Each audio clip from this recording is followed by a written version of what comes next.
Hello friends, जय माता दी। कैसे हैं आप सब दोस्तों। एकादशी है, तपती दोपहरी और जेठ की भर गर्मी और निर्जल व्रत है ना मज़ेदार। अभी तो निर्जला एकादशी आने वाली है। 21 जून को शुक्ल पक्ष की एकादशी रहेगी।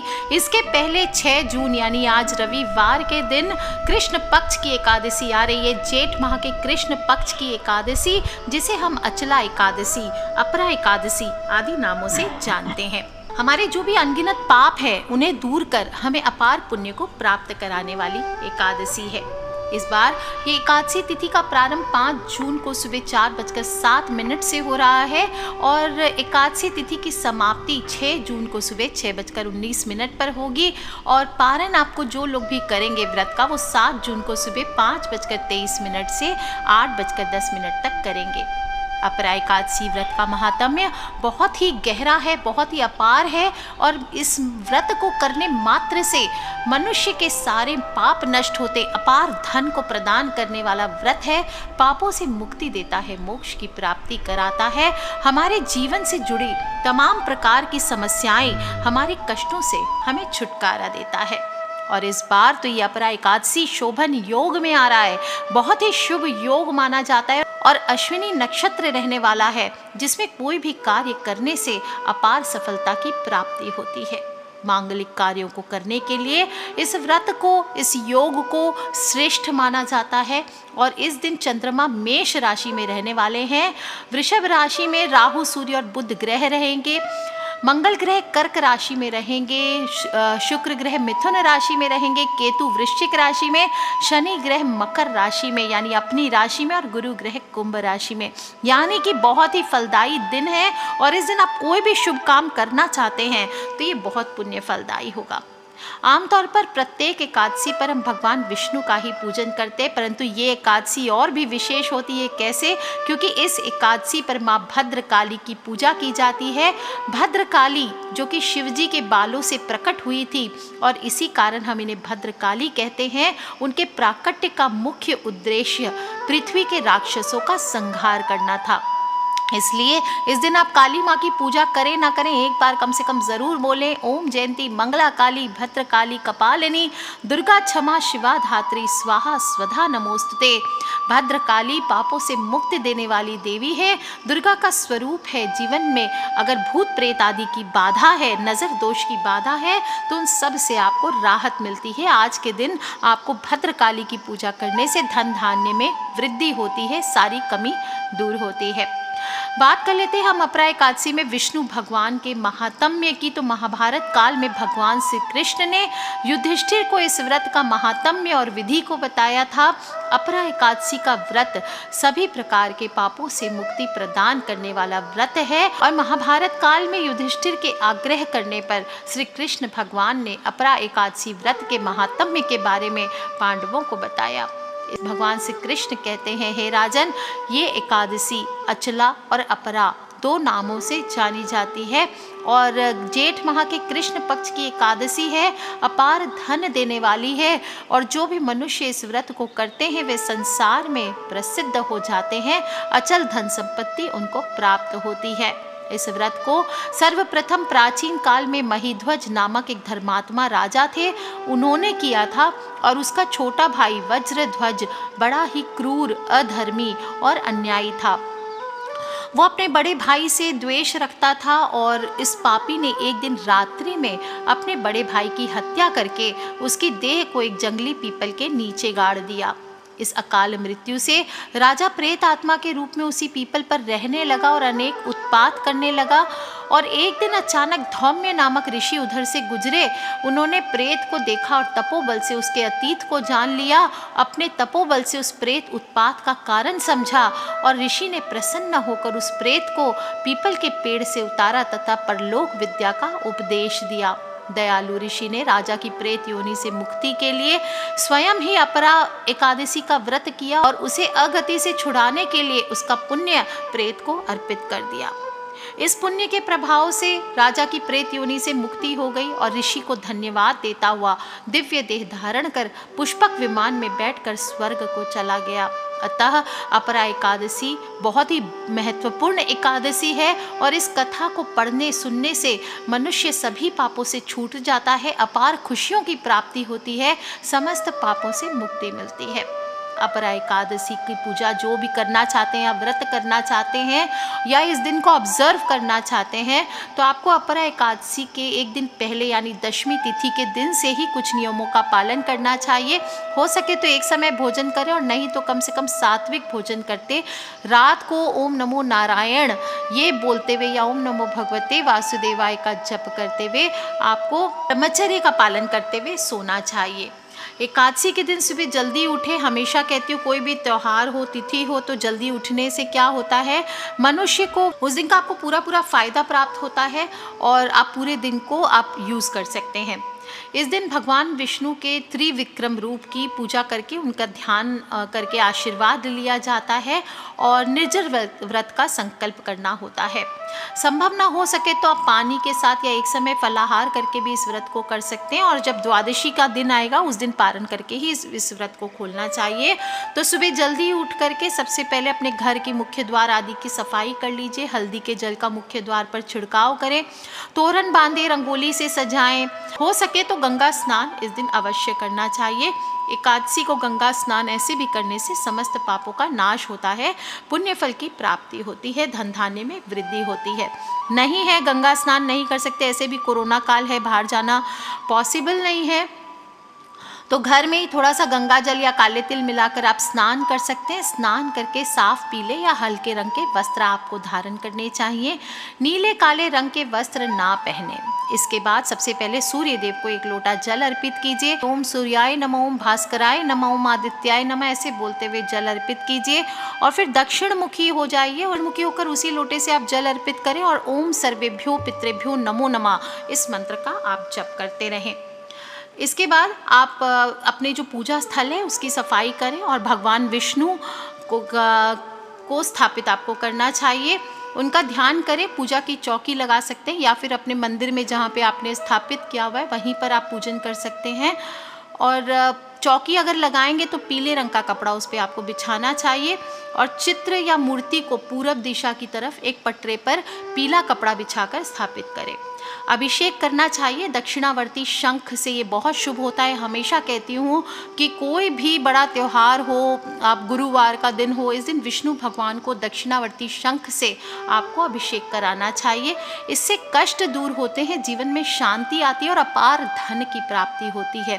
कहते हैं जिस घर में दक्षिणावर्ती शंख होता है उस घर में कभी भी धन की कोई कमी नहीं होती है। कैसे रखना चाहिए दक्षिणावर्ती शंख? हमेशा किसी ब्रह्मचारी पंडित जी द्वारा 1.25 लाख मंत्रों से जप करा करके या खुद से ब्रह्मचर्य का पालन करते हुए 1.25 लाख जप से आप सिद्ध करके इसको घर में रखें। और इससे सिर्फ वास्तु दोष नहीं दूर होता घर का, बल्कि आरोग्य वृद्धि होती है, आयुष्य वृद्धि होती है, लक्ष्मी प्राप्ति होती है, पुत्र प्राप्ति होती है, पितृ दोष शांत होते हैं और विवाह आदि जैसी रुकावटें आपकी दूर होती है। दोस्तों ये लक्ष्मी होती है, ये शंख जो होता है अपने आप में लक्ष्मी होती है, इसलिए इसे भगवान विष्णु के पास अगर आप स्थापित भी करके रखते हैं तो भी विष्णु भगवान बहुत प्रसन्न होते हैं। बस असली शंख आपको आसानी से प्राप्त नहीं होता। जिसका भाग्य उदय होता है, कहते हैं कि जिस घर में जिसका भाग्य उदय होता है तभी इस शंख की प्राप्ति किसी को हो पाती है। दक्षिणावर्ती शंख को जब भी आप लाते हैं, इससे आप विष्णु भगवान को स्नान आदि करा करके आप इसे स्थापित कीजिए। कैसे स्थापित करेंगे? आज बिना आसन के इसको, जैसे किसी भी देवी देवता की मूर्ति को आप स्थापित करते हैं, इसलिए बिना आसन के इसे स्थापित नहीं करना चाहिए और नित्य नियम से जैसे भगवान की पूजन करते हैं इसी प्रकार से धूप दीप नैवेद्य आदि से आपको शंख का पूजन करना चाहिए। ध्यान रखें, कुछ लोग पूछते हैं कि शंख बजाना चाहिए। दक्षिणावर्ती शंख को बजाया नहीं जाता है, खंडित माना जाता है बजाने वाला शंख, वो पूजा में यूज़ नहीं होता, उसकी पूजा नहीं की जाती है। भगवान विष्णु को माता लक्ष्मी है तो उनको आप इस दिन इस प्रकार से स्नान आदि करा के उनको पीले वस्त्र धारण कराइए, उनको चंदन कुमकुम आदि से उनका पूजन करें। भगवान के आगे दीपक जलाएं, कलश स्थापित करें। भगवान विष्णु को इस दिन चंदन चढ़ाया जाता है। अगर पीपल का पत्ता है तो पीपल के पत्ते पर आपको चंदन रख करके को तिलक करना चाहिए। फिर फल फूल, पान सुपारी, नारियल, लौंग, ये सभी चीज़ें आप अर्पित करें। पीले रंग के फूल, 3 पीले फूल इस दिन चढ़ाएं और तुलसी पत्र ज़रूर चढ़ाना चाहिए। तुलसी पत्र आपको इस दिन नहीं तोड़ना चाहिए, और अगर आपको यूज़ करना है तो आप एक दिन पहले ही आप इसे तोड़ करके रख सकते हैं अपने घर पे या कहीं पर भी। और अगर नहीं आपके पास पुरानी तुलसी का पत्ता है तो आप गमले में गिरे हुए जो तुलसी के पत्र हैं वो आप उठा करके उससे आप भगवान का पूजन कर सकते हैं। सभी चीज़ें चढ़ाने के बाद आपको व्रत का संकल्प करना चाहिए, और 3 केले एक साथ आपको उस पर आपको स्वस्तिक चिन्ह बनाना है तीनों केले पर, और फिर इसको आपको भगवान को अपनी मनोकामना बोलते हुए अर्पित कर देना है। इसके बाद आपके पास पीले चंदन की माला है या हल्दी की माला है, कोई भी, या रुद्राक्ष की माला है, तो आप भगवान का उससे आप मंत्रों का जप कीजिए। ओम नमो भगवते वासुदेवाय, ओम नमो नारायणाय, कोई भी मंत्र आप जप कर सकते हैं, जो आपकी इच्छा हो उस मंत्र का आप जप कीजिए। और फिर लास्ट में पूजन कंप्लीट करने के बाद ये जो 3 पीले फूल आपने चढ़ाए हैं, गेंदा, आप सनफ्लावर चढ़ा सकते हैं, कोई भी आप फूल चढ़ा सकते हैं, इसको आप विसर्जित कर दें या किसी गमले में पौधे में डाल देना चाहिए। कपूर हो, चंदन हो, ये जलाकर श्री हरि भगवान की आरती करें। ओम नमो भगवते वासुदेवाय की एक माला का जप करें, और फिर सारे दिन मन में सात्विकता से ओम नमो भगवते वासुदेवाय, ओम नमो भगवते वासुदेवाय ऐसा करते हुए आपको जप करते हुए दिन को व्यतीत करना चाहिए। शाम के समय तुलसी के पौधे के आगे केले का पौधा है तो वहाँ पर आपको दीपक जलाना चाहिए, और पूरा दिन निराहार रहकर शाम के समय आपको फिर से व्रत की कथा सुन करके फलाहार करना चाहिए। इस दिन आप चाहें तो गीता जी का पाठ कर सकते हैं, विष्णु सहस्त्र नाम का पाठ कर सकते हैं, विष्णु कवच का पाठ कर सकते हैं। इस प्रकार से आपको विभिन्न पाठ करते हुए दिन को व्यतीत करना चाहिए। भजन कीर्तन करें अपने दोस्तों के साथ बैठ करके, या जो भी है, तीर्थ यात्रा कर सकते, तीर्थ स्थलों पर जा सकते हैं, वहाँ पर भगवान के दर्शन कर सकते हैं। लेकिन ध्यान रखें, जो भी करें इस दिन दान आपको ज़रूर करना चाहिए, विशेष रूप से आम का, खरबूजे का, केले का या फिर पानी के घड़े का, इसका दान विशेष बताया गया है। कहते हैं कि जिस भी मनुष्य को अपने जीवन में ब्रह्म हत्या तक का पाप धोना है, कोई बड़ा पाप आपने किया है, उससे मुक्ति चाहिए, या फिर कुंभ में केदारनाथ के दर्शन करने से या बद्रीनाथ के दर्शन करने से, पितरों के पिंड दान करने से, सूर्य ग्रहण में स्वर्ण दान करने से जो फल मिलता है, वही फल मनुष्य को इस एक अपरा एकादशी का व्रत करने पर प्राप्त होता है।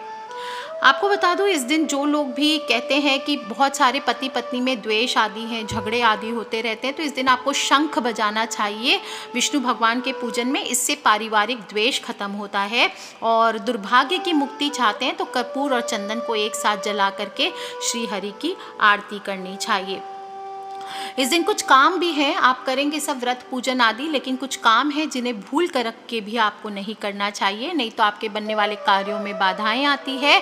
आपको नमक नहीं खाना है, चावल नहीं खाना है, सात्विक भोजन, अगर आप व्रत नहीं कर रहे हैं तो भी आपको सात्विक भोजन करना चाहिए, उसमें भी आपको नमक, चावल, जौ ये नहीं खाने चाहिए, क्योंकि आपको मैंने बताया हुआ है दूसरे वीडियोस में कि मेधा ऋषि की रक्त की बूंदें मानी जाती है चावल और जौ, इसलिए वो सेवन नहीं किया जाता है। और नमक आप खाना चाहते हैं तो सेंधा नमक का सेवन कीजिए, ये अच्छा रहता है।